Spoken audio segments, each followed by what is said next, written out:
This is the Detroit Sports Podcast Network.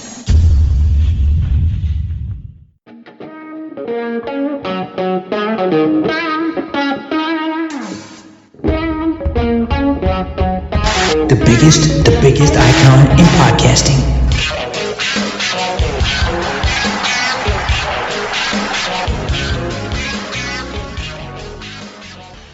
Welcome in everybody to this week's edition of Doc and Jock. I am the Doc, John Macaroon. Joining me, my guy Adam, the Jock Strozinski. My goodness, we got so much to cover. The Lions, my goodness, could they be involved in some blockbuster trades? I mean, NFL players now are taking stock of their futures. Do they want in? Do they want out?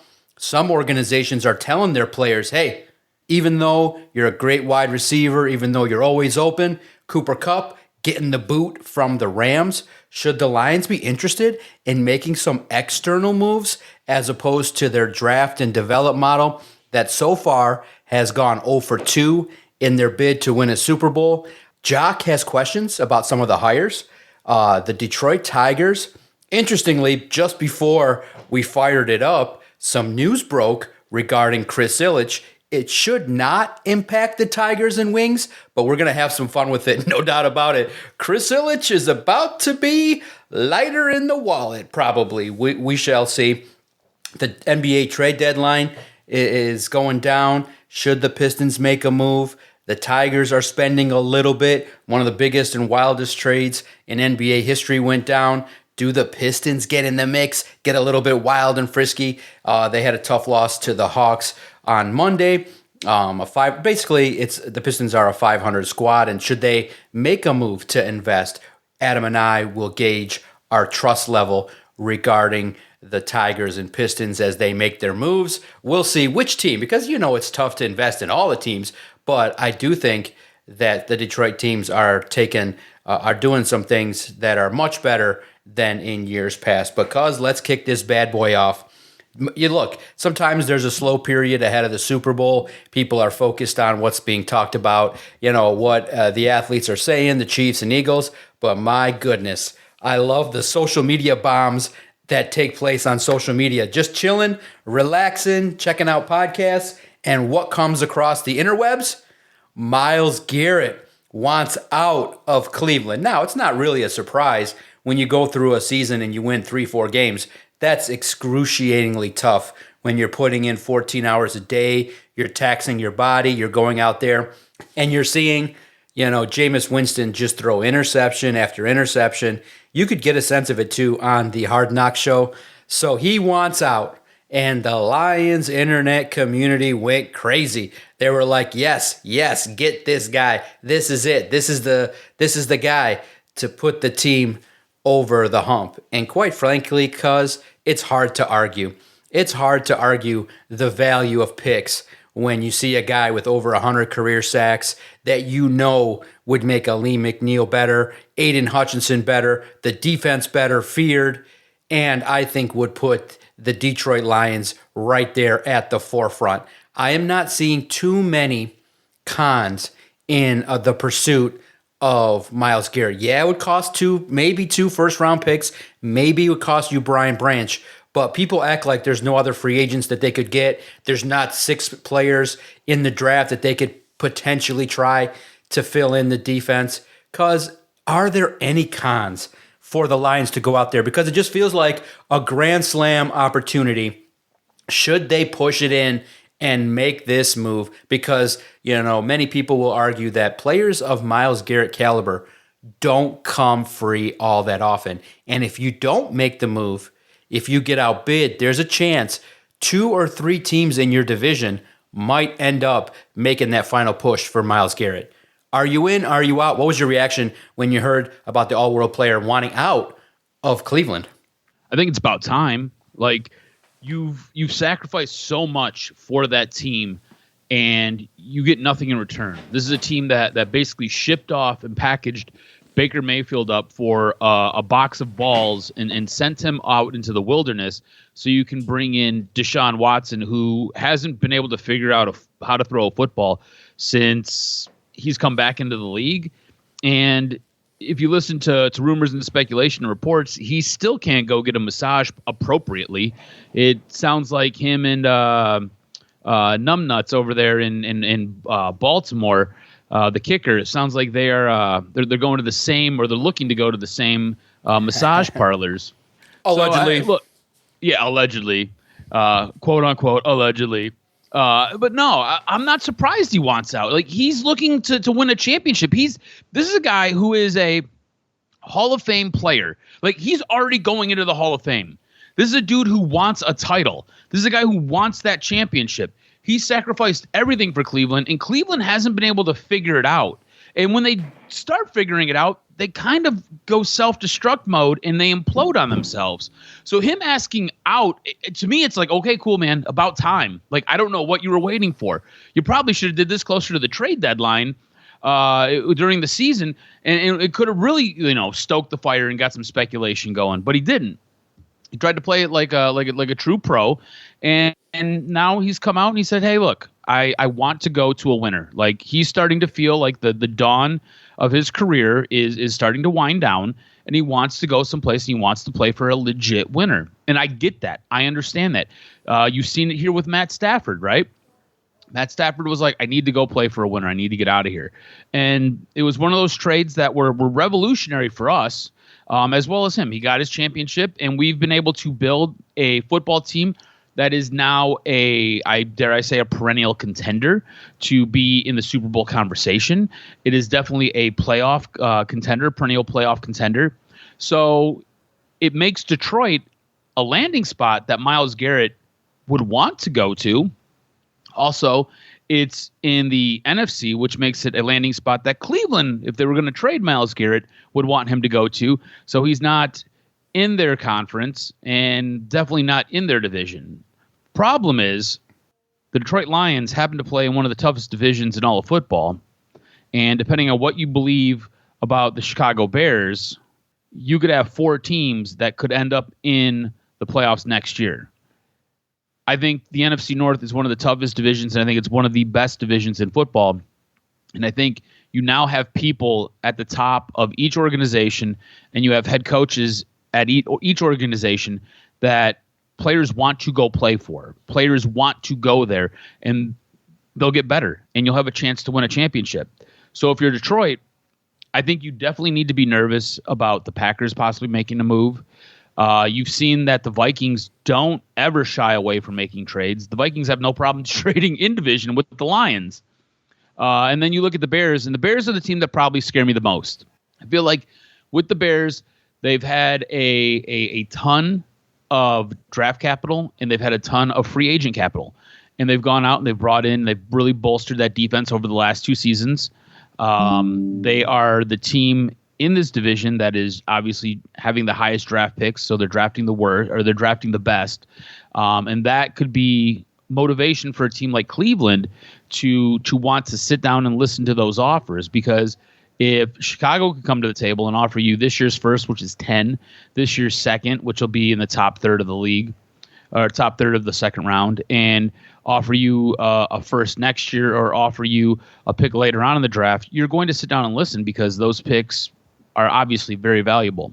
So if I'm the Detroit Lions, this move kind of works 2 ways. I'm stopping my being able to get a Hall of Fame pass rusher and a guy who's just an absolute dog, and I'm able to now bolster my defensive line. If you could imagine Myles Garrett and Aiden Hutchinson anchoring the sides of your defensive front with a guy like Aleem McNeil in the middle, all of a sudden your defensive line is absolutely sick. And we talked about going out getting a War Daddy. We talked about going out getting a guy who can help counter what Aiden Hutchinson brings, help counter what Aleem McNeil does.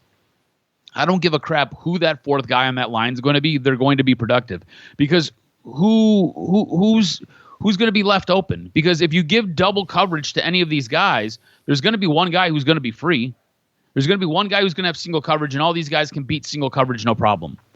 And bolstering that defensive front then makes your back 7 look that much better. It makes your secondary, which could be very average at times with guys like Kindle Vildor out there, look like they're now all pros. It could make your linebacking core, which at certain points in the season seemed like they were scuffling a little bit, played a little bit out of position. All of a sudden, those things aren't a factor because the quarterback's running around, because they're getting chased like a chicken with their head cut off. The pocket's constantly collapsing. You hit them enough times, they start seeing ghosts, and now they're forcing the ball downfield, which then leads to turnovers, which then gets the ball back into arguably the strength of this football team, which is the offense. If you bring Myles Garrett in, I feel like you are pretty balanced. I feel like you are pretty even. And here's the thing. If you look at the Kansas City Chiefs, everybody talks about Patrick Mahomes, everybody talks about Travis Kelce, they talk about that offense. The Kansas City Chiefs, their offense isn't that great, right? You do have a Hall of Fame quarterback in Patrick Mahomes, a guy who might go down as the best quarterback to ever do it, a guy who will fight Tom Brady's records all day, right? But the reason this team wins Super Bowls, and it's not just the referees, but the reason this team wins Super Bowls is because they invested in their defense. Chris Jones makes a hell of a difference on that defensive front. Their defensive scheme allows them to play the way that they play and helps them win games. Their defense might not be elite, might not be number one, might not be number two, might not be in the top 5, but they have a top 10 defense. They have a defense that is good enough. And that's kind of what you need if you have an offense that can help carry you. You look at the Eagles. Eagles, very good offensive team, right? No questioning what Saquon has brought to that team. Jalen Hurts, good quarterback, depending on what you believe of him. We can argue he's a top 5, top 10, top 15 quarterback. We can have that argument. They've got good wide receivers. They've got a very good offensive unit that is very productive. But it's the defense that really stirs that drink. It's that defense that makes them so lethal. They've got a nasty defensive front, and they've got guys in that secondary that can turn you over. So having a good defense and having a good offense, stop me if you've heard it before. It allows you to get to a place like the Super Bowl, and that's what you're seeing. If you could add Myles Garrett to this team, it instantly takes you from being a Super Bowl contender to being a Super Bowl favorite. The problem is the contract. You can bring him in this year, not a problem. It's what happens in 2026. 2026, I think he's got a cap hit of, you stop me if I'm wrong, I think it's close to $20 million. You still got to sign Aiden. If you have any visions of bringing back a guy like Kirby Joseph, you got to figure out what you're going to do with J-Mo. You've got contracts that are coming up that you were planning to take care of. If you bring Myles Garrett in, he's going to probably cost you a starter or 2, maybe 3. But again, the end goal is to win a Super Bowl. So if you have to get rid of a couple of pieces, and again, bringing Myles Garrett in on the defensive side, you could let Kirby walk because now all of a sudden your secondary is better because he's playing alongside Aiden Hutchinson. You could basically put me and you out there as safeties, and we're going to be okay. We'll get a stop here and there, and we'll do our job. But you're going to have to let some pieces go. So what does it cost you, right? What does it cost you? Because it's not just going to cost you these draft picks. It might not just cost you throwing in an extra player or 2. It's going to cost you other guys that are on this team, guys that are on your roster, guys that are part of your core. It's going to cost those guys. And I think that's the big issue that a guy like Brad Holmes might have. I don't think it's necessarily the picks. He doesn't ever really want to part with the picks, but you've seen him being willing to trade picks to move around in the draft. You've seen him being willing to trade picks to go get guys that he feels are going to benefit this team. Is he willing to trade multiple first-round picks? Is he willing to trade a second-round pick or 2? How far into the bag of draft resources is he willing to go to get a guy like Myles Garrett, at the same time possibly losing a guy like a Brian Branch, losing a guy like a Kirby Joseph, losing a guy like J-Mo. So like it's not just the draft capital. It's what comes down the pike later on with in 2026 when you've got to look at re-signing guys. And that is the big question. That is the big question here. And look, if you can tell me, and this is the thing, you can't tell me this because things happen. If you can tell me that you could trade for Myles Garrett, giving up just draft capital, but you're going to lose a guy like Kirby Joseph and you're going to lose a guy like Brian Branch, and you're going to lose a guy like J-Mo. Would I do it? Yes. Yeah. Yes, I would. Yes, because you're going to win the Super Bowl. You're going to win the ultimate prize. And I'll be honest with you. I love Brian Branch. I love Kirby Joseph. I've made my feelings made about J-Mo here often. I think he's a knucklehead. I think he's a boob. I think the guy has elite talent. He does what 1% of players in the NFL can do, but I feel like there's a bit of a headache attached to it. So I'm willing to let him go no matter what. I would include him in the trade just to try to save some draft capital if I could. Right. But that's me. And if I would go all in for Myles Garrett because he instantly makes you a Super Bowl favorite. No doubt. And then you could have two guys legitimately that get 15 sacks because you're going to have to double Myles every single play. It opens up Lee McNeil. It opens up Reader. It opens up potentially Mekhi Wingo. It opens up Aiden Hutchinson. You have so much opportunities that opposing offenses are just going to have to struggle to find ways to not let Myles Garrett dominate a game. And so I do think it's a home run thing. It's a home run if you are able to make the trade. Yeah, you give up capital, but I think that the people don't understand when people get scared of losing capital, losing players. The message that it sends is now we're serious. It puts you in the accountability chair of saying, yes, we are now built. We feel like we're 2-3 players away, and now we're making our push. And what better way?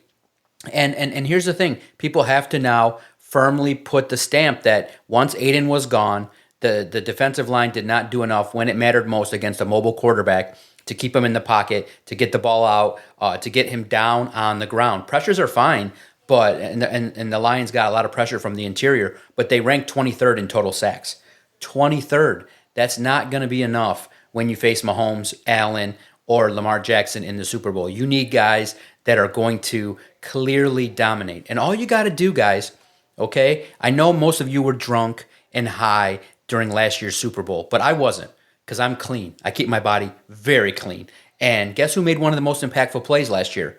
It was Chris Jones, the defensive lineman from the Chiefs, who wrecked the Super Bowl. He just was able to thoroughly dominate and just made life miserable. And you need that caliber of play along the defensive line. So I make the push. And I also make the push too, cuz for Cooper Kupp. But I think you're in more of an advantageous position to wait for the Rams to just cut him and go pick him up. And I think you make the all-in move, one on offense, one on defense, and you say, hey, Goff is familiar with Cooper Kupp. They have the same agent. You bring back Tim Patrick. You are able to draft some players. Hopefully 2 of them can contribute. You get Aiden Hutchinson back healthy. Hopefully Derek Barnes. You take one more swing. And then, guys, here's the thing. Do you really distrust Brad Holmes enough to think that, okay, maybe they have a down year in 26. They let some pieces go. You restock. You guys, you get 30% of your roster turned over every year. You get the draft. They want to build through the draft. Do they cancel the draft in 26? Do they cancel the draft in 27 if the Lions give up some picks? No. I think that if you trust Brad Holmes, he'll find some gems in the later rounds and be able to restock the team with at least 5 good players in the next couple years. So I would expect that if Brad Holmes does his job well, when you quote-unquote rebuild again, it should only indicate maybe a down year, 1 year or 2 at most, and then you make the push again. So I think that you got to find calculated windows to take a swing. Cooper Kupp's a Super Bowl champion, franchise record for most yards from scrimmage, franchise record for most receptions in a single postseason, 33, always open, first team All-Pro in 2021, Triple Crown winner in 2021. You saw what he was able to do. So I don't think that a team is going to trade for him. I think that, picking up a $20 million cap hit is going to be tough, but I do think that there's an opportunity for the Lions to make moves. And I think people need to be just a little bit less loyal to the players and understand that Myles Garrett does not come available all that much. Brad Holmes said he had to scratch his head just to try to get Zadarius Smith because Myles Garrett wasn't available. Well, he's available now. And I know the Browns are going to posture and say, well, we're not going to trade him. Look, when you publicly state that, the leverage is now all in his favor. And he'll have an opportunity to continue to hold out or not perform or be there. So I think that he's going to be on the market, and I think that a team, all the big boys are going to come out and handle it. So I do think, now we talked about what we want. let's make the argument for the other side. Let's say, okay, you don't. Let's say, okay, he ends up with the Bears or the Packers or anything. Don't you think that's going to be a little bit tough for Jared Goff? Knowing that, hey, your offensive line's getting a little bit older, you're taking a gamble that he doesn't end up with a team like the Bears who have some flexibility and opportunities to do some things. But you would hope that he stays in the AFC. You hope he stays in the AFC North. But there's no guarantee that happens because you clearly think that he would go to a contender like the Chiefs, Eagles, teams like Houston that are strong on defense. So you're taking a risk, in my opinion, by not trying, at least making a serious public effort to say, hey, you made a reasonable offer that the Browns were forced to shop and move forward, because I just think you're close. You are, I think, 2 or 3 players away, and you're in that window, and you do think that nobody thinks they're going to get that injured again in 25, hopefully. So let's see. Now, this offseason will gauge what type of because Brad Holmes did say publicly, if there's a player they feel like fits, they're willing to make a move, and the Rams have done it. I think Brad Holmes would gain so much favor by doing it. There is no risk because you put out there, we are like, it's okay. Brad Holmes has earned the trust. You got to the postseason twice. You've won division titles.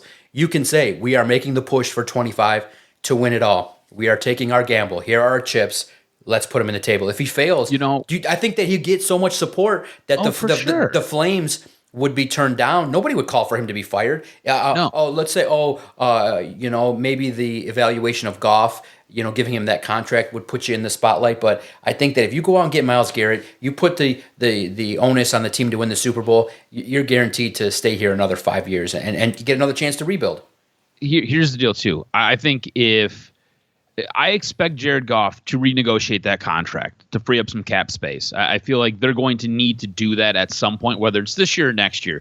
So I see Jared Goff, whatever he signed for, I see it being readjusted. I see maybe a year or two being added to it, and those numbers being manufactured to where the Lions are able to go out and do different stuff, right? I think going out and getting a Myles Garrett, I don't necessarily see the downside, right? I do understand it's going to cost you up front with your draft capital, right? And I do understand it's going to cost you down the line when you're going to lose players that you were hoping to re-sign from this nucleus that you've built. Understand all of that. But the name of the game is to win championships. If you win a championship, I think, like you said, if the Lions win a Super Bowl, Brad Holmes could basically walk into your house and tongue kiss your wife. It's not going to matter. You're going to be like, that's cool. That's the guy who just built the team that won a Super Bowl. It will be okay. Everything will be fine. He'll be Jesus. He'll be allowed to walk on water and it'll be all right.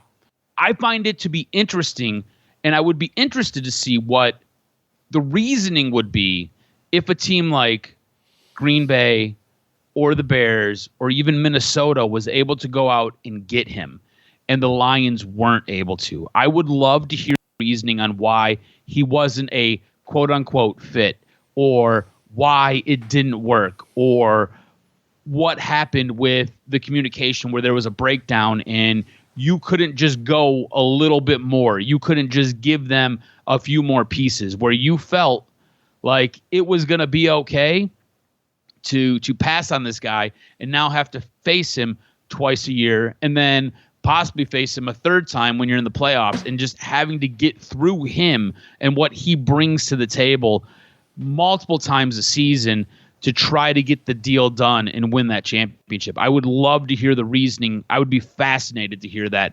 It'll be interesting to see how it plays out. It really will, because I feel like this is kind of, you got to put your nuts on the table if you're Brad Holmes, right? Yeah. You have to take a stand. You're going to find out a lot about Brad Holmes and what he believes this team is and where he believes this team is at.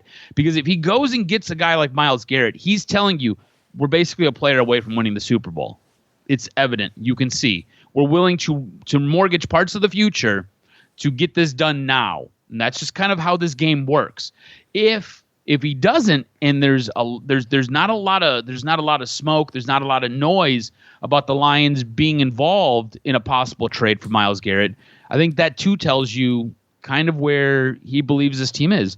Maybe they're not as close. Maybe this core isn't as built and as ready as we all think it is. Maybe he sees it a little bit different. And I think at that point, you got to start asking Brad Holmes questions like, when is the time going to be the right time? When are you guys willing to do this? How close do you actually have to be? Because last year you were 30 minutes away from being in a Super Bowl. This year, you kind of shot yourself in the foot and you couldn't get out of your own way. But I think there is an argument to be made that even if you did get past Washington, I don't know if you were getting past Philadelphia. So at what point do you make that jump? At what point do you make that giant move? And you look at this coaching staff, and it's been completely picked apart. Like, this coaching staff is in a complete rebuild. Now, yeah, Dan Campbell's at the top of it, but you've got new offensive and defensive coordinators. You've got new coordinators underneath them. You've lost so many pieces on a coaching staff that has been so good for the last 3 years. Going to be really, really tough to try to duplicate that success that you had last year. And this brings me to your pass game coordinator.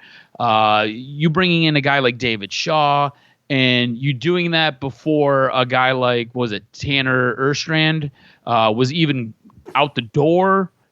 To me, David Shaw as a pass game coordinator, to me, those just seem like oxymorons. They don't seem like they work together. I did a little bit of research just to try to understand this hiring. I get David Shaw was a wide receiver. I get David Shaw worked in the league with quarterbacks, wide receivers, and he worked as passing game coordinators. But when I look at him as a head coach, he ran a very run-heavy offense over in Stanford.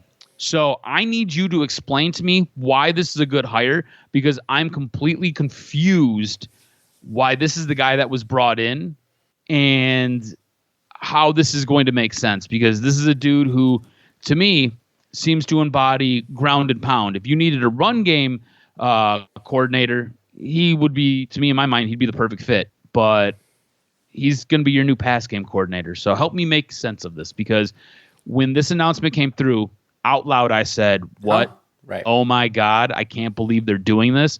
Right. My wife was like, what's going on? And I was like, David Shaw, the old coach of Stanford, is now the Lions pass game coordinator. She's like, did they run a run-heavy offense? Because she knows sports. And I was like, yeah.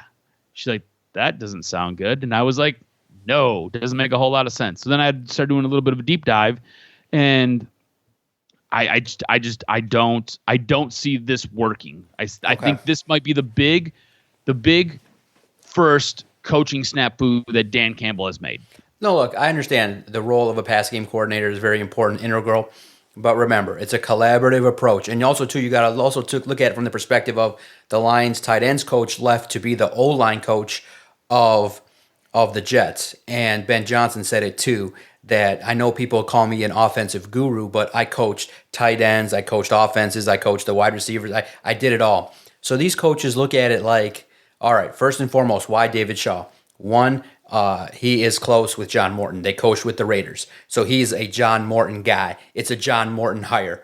So it's one of those deals where David Shaw, the work that he did with the Broncos, clearly the experience that he got with Sean Payton put the and you also got to remember, Dan Campbell openly says he calls Sean Payton all the time. When Aaron Glenn was interviewing for the Jets, one of the calls he made after an interview was with Sean Payton. So if Sean Payton gives you the stamp of approval, then you get the opportunity to join the staff. And so one of the deals is that I do think that, yes, the expertise that David Shaw would naturally have is the run game, but you have also Scotty Montgomery, who's going to definitely take advantage of that. Now, John Morton, when you look at it in collaboration with Dan Campbell and David Shaw, will come up with a similar, the passing scheme also, too, that you remember when you mentioned Tanner Engstrand leaving.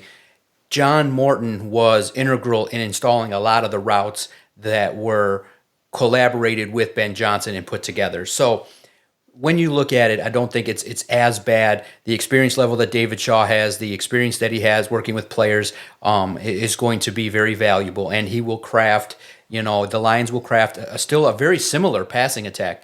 But I do think that what's most important now for this coaching staff is this is something you can bank on. The Lions have an offensive system that will work. Because we're in the nitty gritty of, you can look beyond working or not working and things like that. Now we're in the nitty gritty of, hey, in the biggest game against a defensive line, what is your play call? How are you going to attack a defensive front that's going to blitz from the left and try to pressure Jared Goff and figure out holes? Because the Commanders expertly found the hole in Graham Glasgow, and they took advantage of it time after time after time. So now the next level is, how do you craft a game plan and calls against the elite of the elite? And that's where, I think John Morton and Dan Campbell are going to focus on the run a little bit more in some situations, so that you can pound the rock, keep the chains moving, and then run play action off of that. And I think that will be a little bit more where you saw maybe Jared Goff kind of was a little bit handcuffed by Ben Johnson. Not so much, but his air yards went way down. And it's the worst that I think that they figured, J-Mo was still coming along. They didn't try to go deeper to Sam Laporta much more. They're still trying to weave in Jahmyr Gibbs. But I think this version of the offense, with some fine-tuning, with Jahmyr Gibbs now the guy that's the Ferrari that's in gear. Like, I think they got a sense that he was in gear in 24, but you got to also kind of manage how you're going to feed all these mouths. I think that in 2025, the Lions offense is going to be the least of anybody's concerns. You're going to get a revamped tight ends coach. You're going to see Sam Laporta probably be used in the offense instead of blocking as much. I think Brock Wright will kind of start to get his value from the contract that he signed. So I think that they just needed a little bit of, I think, a fresh voices. And I think this actually, as many people are worried, I think this is a good thing. I think the fresh voices will provide a similar offense, but just from a different perspective, that at different times against different opponents, you might need to run the ball more. You may need to involve Jahmyr Gibbs a lot more and Laporta as opposed to St. Brown and Williams. So I'm okay with the hire of David Shaw. I don't think that the drop-off is going to be huge from Tanner Engstrand. I do think the sophistication maybe of the passing attack might take a little time to develop maybe into the second quarter of the season, but you still got Jared Goff. Jared Goff definitely is big time in favor of John Morton, and Dan Campbell wouldn't have made the move for John Morton if the relationship with Jared Goff wasn't locked in. And you got to remember the talent's there. The offense is ready made. You just got to plug in like 2 offensive linemen, and you're pretty much set with the same offense that scored so many points. You got Amon-Ra St. Brown, Jamison Williams, who now is going to be, I think, somebody you can use more in the intermediate game. If you just get a little bit more production from Laporta and Jamison Williams, this now puts you at a spot where you can be comfortable. I don't think that, really, in the end, I don't think that there needs to be any concern with the offense. I think that the offense just needs to run the ball and a little bit more better timing in terms of gimmick plays in the postseason. But the offense, I think, is something that you can go toe-to-toe with a lot of NFL teams. I just think that the concerns are there, realistic as to the schedule and the caliber of play, but I think the Lions are going to restock and coach very well on that side of the ball. The question mark is going to be, all right, Calvin Shepard, can you make those critical calls, and what percentage of time are you going to blitz from where? And but the familiarity is there, and I think that the drop off is again, because it's the best part. It's going to be the nitty gritty. And to your point that you were making about going all in. And I think the pulse of the fans, we are very similar with the pulse of the fans, is that we don't want to just show up in the postseason every year and be the Bills. Like, if you continue to show up there, and we brought it up last week, that's not what's going to allow this fan base to be patient. The heat will turn up if you just keep making the NFC Championship year after year. Remember, okay, guys, Dan Campbell is getting respect, but he's not at the level of Andy Reid, and the Eagles blew out Andy Reid when he was making NFC Championship after NFC Championship. Nobody wants that to go down. You got to pay it off. And like I've said before, and I'll say it here, the Lions got to finish the story. Like, you got to win the Super Bowl. So I'm hoping that this mix of coaching will do it. Do you have any other concerns about the Lions besides the revamped coaching staff? Is the defense for you? I think that when you look at it now, and we'll do more in-depth knowledge of the positions as Adam and I look more and more, but I think clearly the position you got to really hyper-focus on is 2. The clearly opposite of Aiden, the offensive line, the left guard spot, but I think you got to really make sure that, I think the priority, as I talk more and more, the priority I said was left guard. Yeah, it's important, but when you really look at it, he's a veteran and you can probably replace that. I think the toughest spot is cornerback. I think that if you let Carlton Davis go, and I think he's going to start banking, I think he's going to benefit from people saying, well, there's not a lot of shutdown corners that are that tall, and I think he's going to command $15 million a year. I think he's going to get some offers, maybe from the Jets, maybe from the Bears, maybe from others as well.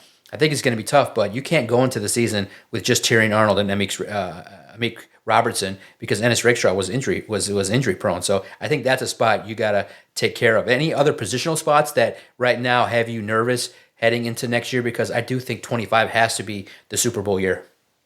Yeah, I agree with you 100%. It does have to be the Super Bowl year. I feel like that window is starting to get smaller and smaller. Yeah. For me, it's still two positions. There's still two positions that I feel have to be addressed, and corner is slowly creeping into those top two. For me, it is finding somebody to play opposite of Aiden on that defensive front. I need a guy who can get to the quarterback, and I need a guy who can apply pressure, and if they need him to, he can contain. I need a guy who's that versatile, right? And I know when you're drafting at 28, a lot of times those guys aren't necessarily there, but I need them to figure something out to plug a guy in opposite of Aiden. And then it's not so much left guard. Mine is more your left tackle. Yeah, you told me. I have issues with Decker. I've had issues with Decker's play for the I think it was probably the last 6 weeks of the season. Look, I know they get beat up. I know they get banged up. The life of an offensive lineman is not one that is necessarily put up in the spotlights. It is one that is kind of an honor amongst thieves. It is guys who go out there and they work their ass off and they bust their ass and they play hurt all the time. All that being said, his play towards the back end of this season was not up to snuff. And I feel like that left side totally got picked apart. If you're looking to move Penny Sewell over to that left side, now is the time to do it. Do it this year. If Decker's still looking to play, he could probably be a fine left guard. And I would probably move him inside. If not, my thing is you have to be able to address and figure out what you're going to do with that left side, and then that will allow you to address what you're going to do with that right side. So it is defensive line and offensive line for me that have to be addressed, and then you're probably right. It will be cornerback depending on what happens with Carlton Davis. But I need them to figure out what's going on with Taylor Decker. I do not want him as my starting left tackle next year. Yeah, it's going to be interesting to see as we start to look at positions. We started at Lions on SI with quarterback, and I do think that once we dive deeper to see how Taylor Decker looked against certain opponents, the injuries, I think, caught up to him a little bit, as well as Graham Glasgow. Decker's under contract. I don't think they're going to move on because they like the experience. The bond that he's got with Jared Goff is very integral. And so I'm curious to see what happens. Do they draft the left tackle of the future? Do they draft somebody that gets some experience to play on that side of the football? So we'll see how because Hank Fraley still returns, so that's a good opportunity for the Lions to have continuity on the offensive line. So we'll see. I respect your critique, and I think the Lions, hopefully, if they're honest with themselves, definitely need improved offensive line play. Before we talk about the Tigers and adding Jack Flaherty and what's going on with the Alex Bergman watch, because if I went to New Orleans, do you know where they would have put my ass to right? They would have put my ass, and I sent it to you on Twitter, they would have put my ass in level D of the Superdome garage. I was like, wait a minute. I looked at Albert Breer. I double-checked it. I said, honey, am I reading this right? He said, this is a first, the esteemed NFL reporter from Sports Illustrated. And the picture is so disturbing. And look, everyone thinks, the highfalutin media. We don't need much. I could do a plastic table or whatever. But the NFL had the gall to put the media in level D of the parking structure. I'm looking at it right now. What's your Cause Andrea was dying laughing. The comments when we're done, you can enjoy them. They're like, "What the hell is this? This is like the seedy part of town." And one of the comments I reposted at Detroit Podcast was hilarious. It's like, this looks like the group of people that gave up on their New Year's resolution and are in the bingo hall. I was like, Andrea, how would I have done work and spent hours after interviewing people? I wouldn't have stayed there. I would have just been like, what the hell? That's disrespectful to the people that you are counting on to share your message. And it might be a message, cuz it might be like, hey, There's too many of you. You don't get to, and probably the funny ass part is I probably was not even parking lot garage media room worthy. They probably would have put me elsewhere. They would have put me outside. Because just think about how many media are there. How many people are there so in the end, I'm not there. I would have flown out Sunday. I'm not going. I'm not going to New Orleans. I canceled it, got the money back, so I'm very happy. Saved a little bit of money, but that's the accommodation for Sports Illustrated and the media that's coming to cover your sport. My God, let's move on from that because that's infuriating and embarrassing at the highest level. Hopefully, if the Lions make it, I think SoFi might accommodate. SoFi's media area might be a lot better than what they're giving the people in New Orleans. My God. All right, cuz some news. The Tigers have signed Jack Flaherty. He's back. He gets a 2-year, $35 million contract, bloated. He gets 25 up front. It's good for the Tigers because they got their prospect at short from the Dodgers. So you get a prospect and you get Jack Flaherty back. The problem I have is I think people, now I don't want to be a hater, okay? I think Jack Flaherty's a good pitcher, but I think he got into a groove in the regular season for the Tigers and he maximized what he could do. He maximized the opportunity that he had to go to the Dodgers, but did anybody not pay attention to what the hell he did in the postseason? He flamed out. He was bad. And he was beat around, I think, in the game that clinched. He was knocked around pretty good. So while I respect it, it's a good showcase move. You're investing a little bit. You put the payroll at a spot where it's the most in the AL Central. I don't think it's enough to where I'm sitting here going, oh, yeah, the Tigers can represent the AL. They can get to the postseason. They can probably even compete very strongly to win the division. But I just think that, and I don't even think Alex Bregman is a player that if you signed is going to put them over the top to win a World Series. I think the Yankees are starving. I think that they are desperate and they have a nice healthy payroll with some good talented offensive bats. And I do think that the Guardians are still striving to take a step forward. And I think that if you were to survive and advance, you're going to go up against a Dodgers team that spits out $35 million contract for minor leaguers. So I'm looking at it like the Tigers signing of Flaherty and their offseason moves goes from a C to a B-. I think that they're counting on, and I think the trust can be there when you have a good manager like A.J. Hinch, but I don't think the external moves that people are expecting are where the focus should be. And I know that comes from the NFL, and everybody's like, oh, additions. But I think if you get more from Riley Green, if you get more from Kerry Carpenter, if you get more from the couple starters now that have been pushed down to 3, 4, 5, I think you have a team that can compete with a nice payroll, I think just a little bit over 130 million. So I think that's fair. I don't think it does enough to take away the label of Chris Ilitch being cheap, but we're learning now that he has some potential expenditures that may be coming his way. We'll talk about it in a minute. But what's your reaction to Jack Flaherty coming back? Are you okay with it? Are you starting to get more confidence that the Tigers, at least in the offseason, have started to make some moves here that can at least sustain what they did last year?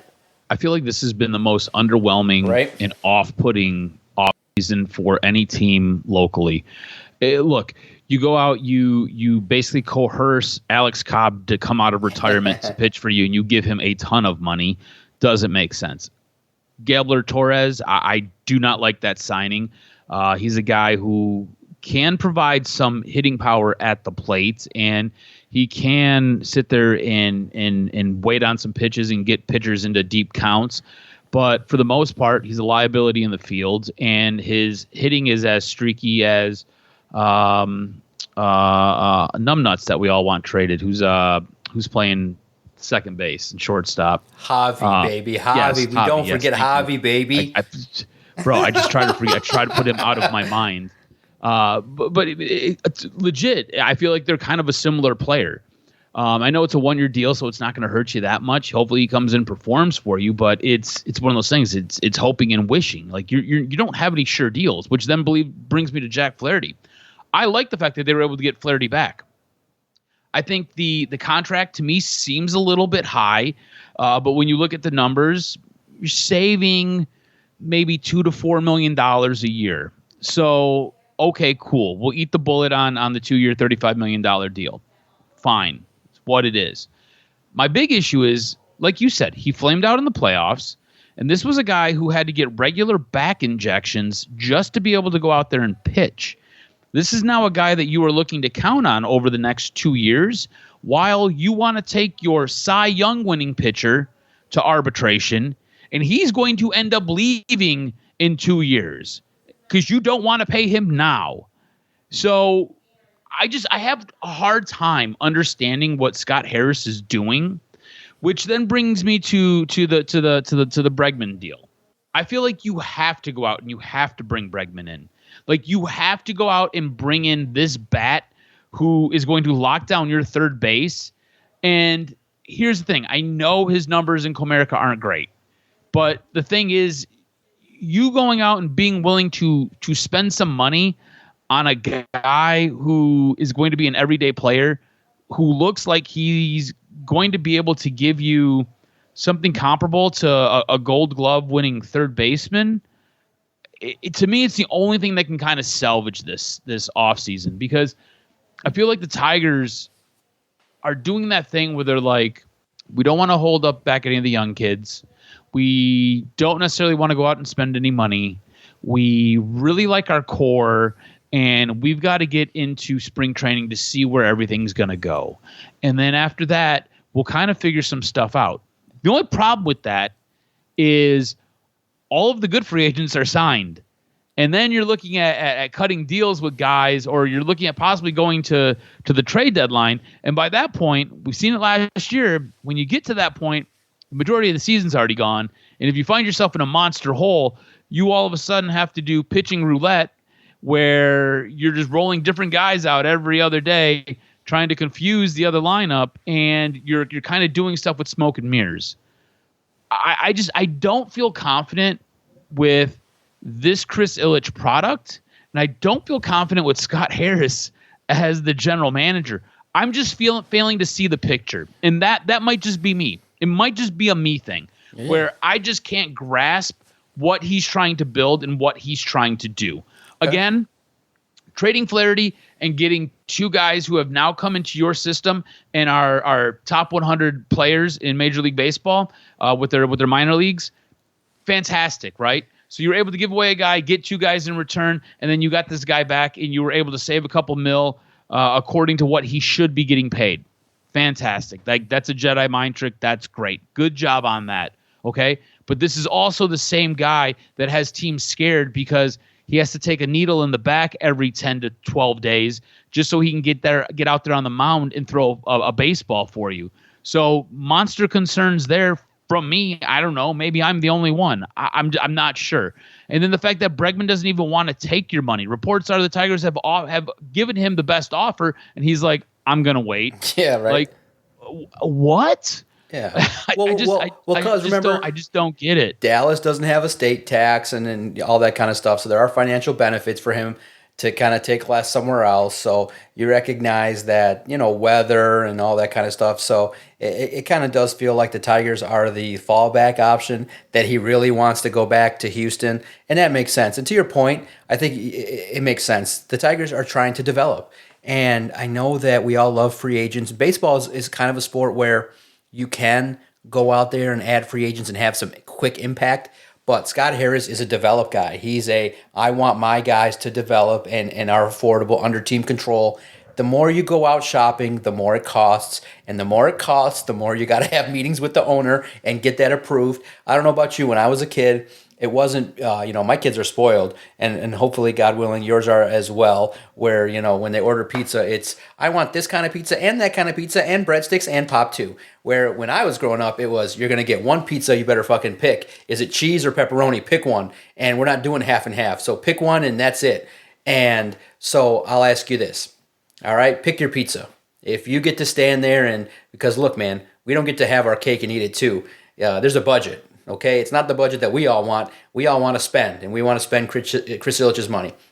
But if you had the chance, if you could only get one, if you could only bring one superstar to Detroit, You bring Myles Garrett for the Lions or Alex Bergman for the Tigers. You only get one superstar. You don't get sports heaven here and spend all this money. Who you taking? Who's more important to you? I think it's Myles Garrett. Myles Garrett, bro. It's Myles Garrett all day. Myles Garrett all day. I think it's fair. But you know the deal. Football rules the roost. It doesn't matter. On Twitter at Detroit Podcast, there was a strong contingent of people that said Bergman as well, because there's a lot of strong.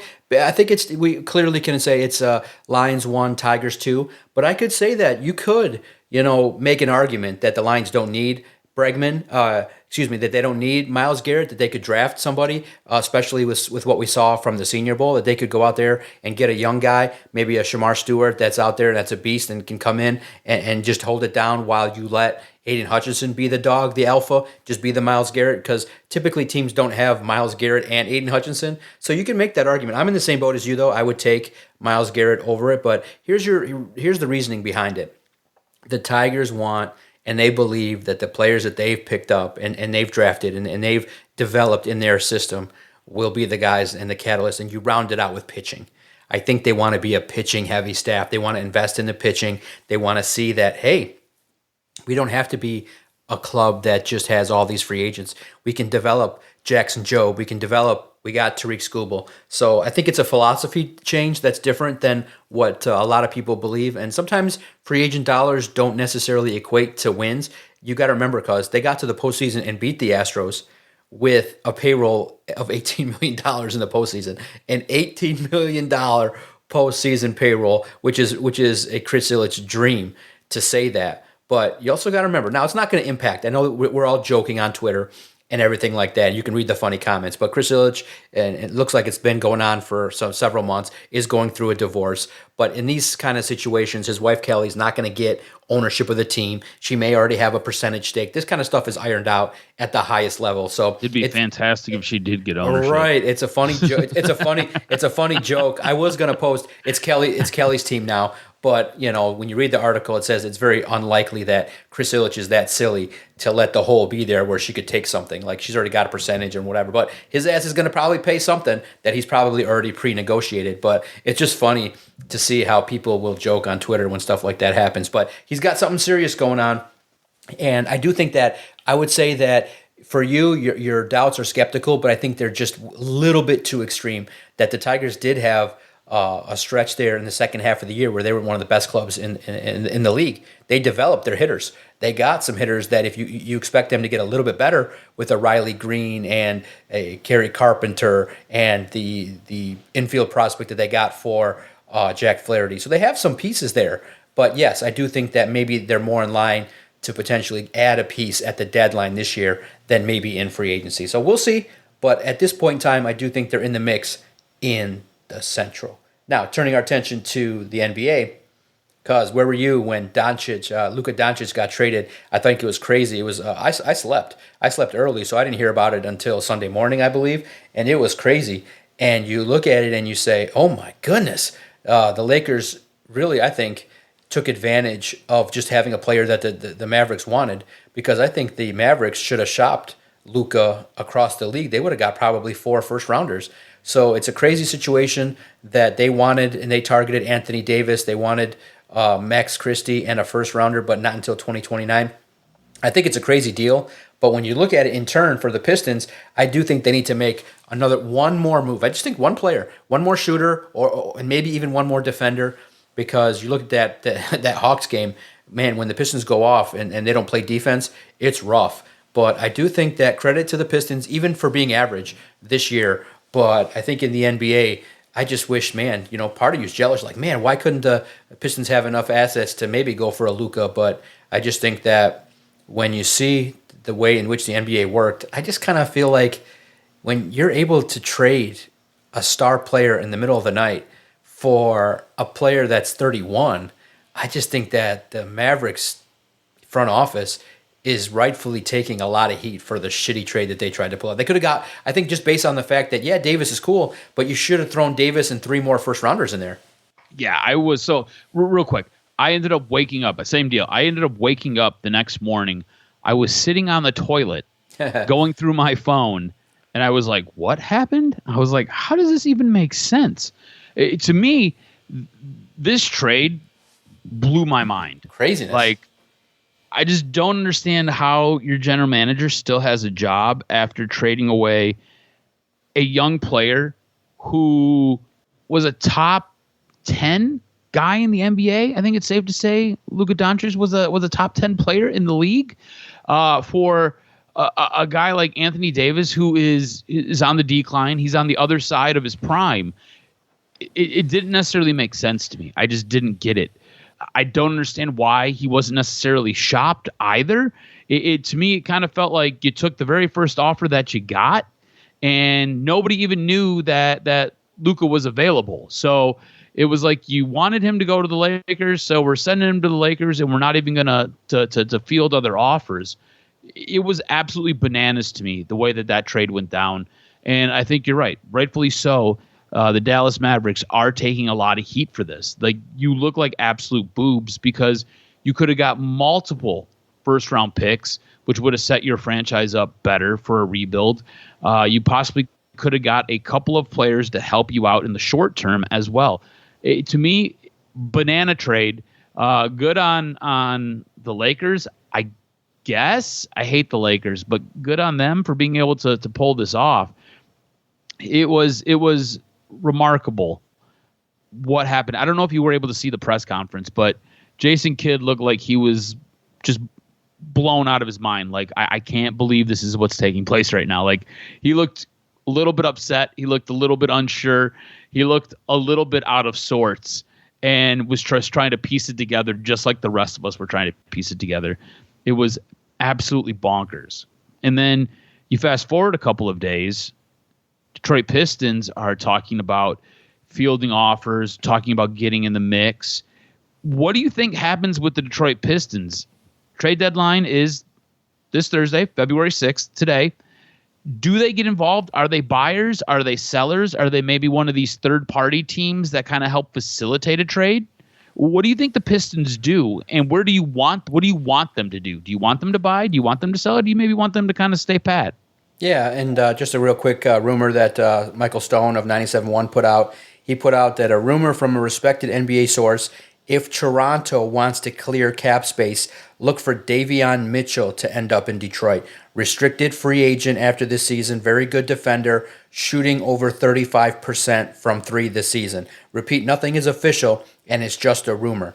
So just to put it into context, I think that they will make one move, but I do think that that's kind of the parameters of what you're going to look for, guys, when you're kind of browsing. If a move hasn't been made already, you're going to want a player that's kind of not going to constrict the Pistons in their contract, probably a player on an expiring deal or on their last year of a deal, and that can shoot at least over 35% from three. And most importantly, can play defense. So I do think that you need one more player to kind of round it out, and you need Isaiah Stewart to kind of keep his head and not play John Cena every time he goes out there and not try to ruffle the feathers and get into brawls and get suspended on the. I mean, how do you get suspended on the day that they're giving out your bobblehead? That is hilarious at the highest level of hilarity. But I like how the Pistons play. They're shooting better. They've spaced the floor better for Cade Cunningham. And it just goes to show you that, hey, what do you know? If you surround Cade Cunningham with guys that can separate and also shoot, take some pressure off of him, what do you know? Some lanes open up, and he has the ability to not be constricted where defenders can just lock in on him and make it so that he's forcing so many turnovers. So I liked, at least, I'll say this, when you look at the Pistons and wings, and I do think that the Pistons are getting closer and closer and closer, but I do think that they're going to finish around average. They may be a postseason team. They may end up being a squad that makes some noise, maybe a couple wins in the postseason, but I don't see them winning rounds. I think they're now one more offseason away with Trajan Langdon adding pieces and shooters to this club. I think if you guys are out there and you only have one team to support that you can invest in all your heart and energy in, and I think, look, Adam and I love sports, so we're always going to watch, but for the purpose of the exercise, if there's one team that we can trust, I think, to do a little bit better this year, I think it's going to be the Wings. I think Todd McClellan has come in with the experience of having done this rebuild kind of thing and not doing it mid-season, but you got a young superstar in Lucas Raymond, and then I think you got some pieces there that are starting to get better, and I think that DeBrincat and Dylan Larkin are starting to round out and play more consistently, more free. So I think that you'll get more in return, I think, from a push with the Red Wings than you will with the Pistons. I think the Pistons are where the Wings were last year. So the Wings are just a little bit ahead and will give you more joy, more goals, and I think more hope to win a round in the postseason this year. And they're clawing, they're scratching and clawing, which my final point concretely will be trust the Wings, but also finger wag at Steve Yzerman. You should have did this shit 3 weeks ago. Like, you should have fired Newsy 3 weeks before you did. Now you're scratching and clawing, and this Eastern Conference is no joke. Like, you got to be 2 points a night to keep up. Like, you did all this just to be 2 points back in the wild card. That's sick. That's an Eastern Conference that you got to hit the gates running. And so his mistake was you should have just fired him at the end of last year when you saw the collapse. Bad Steve Yzerman. You get a finger wag from Detroit Sports Podcast, but I think the team you can invest in a little bit more is the Red Wings. But I'm very happy kind of with the movement that these general managers have decided to say, hey, we got to actually pick talent that actually can perform. Yeah, look, I think with the Pistons, if you look at the way this roster is constructed right now, I don't feel like they're winning a championship, right? I also feel like this is first year of a head coach, first year of a general manager. I feel like this team's going to, for the most part, just kind of stand pat and see what they've got. And I think this upcoming offseason, I think maybe next year, the trade deadline, they maybe make a move. I've been pleasantly surprised. And they are playing a very entertaining form of basketball. Like, they are fun to watch. I watched the entire game against the Atlanta Hawks on Monday night. It was a great game. It was absolutely fantastic. This was a team that at certain points were down double digits, and at no point did I feel like they were out of the game. They are fun to watch. But I don't feel like they have enough. And look, it was about a week ago, maybe 10 days ago, they played Cleveland, and you kind of seen where they placed, right? Like, Cleveland is the tops of the Eastern Conference, and the Pistons just don't have enough right now. So going out the trade deadline, does it help them get a little bit more? Does it help them get to where they need to be? It can, and they could, but I feel like the best move is just to stand pat, see how this season plays out, and then go into free agency, make a couple of moves, see what happens with the draft, and I think get better that way, and then reevaluate everything next year's trade deadline, where you could possibly add a player or two. Now, Pistons playing really, really well, and the Wings also playing really, really well. Both teams right now are in the playoff picture. Both are winning games. Detroit, I think, just won 3 of 4 of the last games, and they've been on the road. They took a game in Calgary, and that was a game that they probably should have lost, but they were able to scratch and claw and win that game. I think since Todd McClellan's come in, the mindset of this team has shifted. I think that team used to be incredibly soft. I think this team now is willing to do the dirty work and willing to play with that little bit of an edge and win the battles in the corners, go to the front of the net, do the dirty work, and put the puck in the back of the net. And hockey is a bit of a weird sport, right? Where you just kind of got to get in, and if your goalie gets hot, and that's the thing, they've been getting really decent goalie play from Alex Lyon and Cam Talbot, where any night these guys will win you a game and can steal you a game. And if anything, they're just playing steady on the back end. And I think some of that has to do with kind of reinventing that defense and holding guys accountable, which Todd McClellan has done quite a bit. But I think it's also giving these guys enough breathing room offensively where you're scoring goals, you're putting pucks in the net, you're doing all the small things that are really equaling out wins. I think the Red Wings will probably be the team that gets a little bit further. Yeah. Just because they're playing such a good style of hockey right now, and they're playing so incredibly well. I think that they have other teams in their sight of vision where they can get up to. I think right now they're the number one wild card team. I think they have the ability to become second in their division. which then gives them a little bit of an easier run in the playoffs. And if their goaltending can get hot, we've seen it before. Goaltending can get hot. It can win you a series, can win you 2 series, and it can get you far.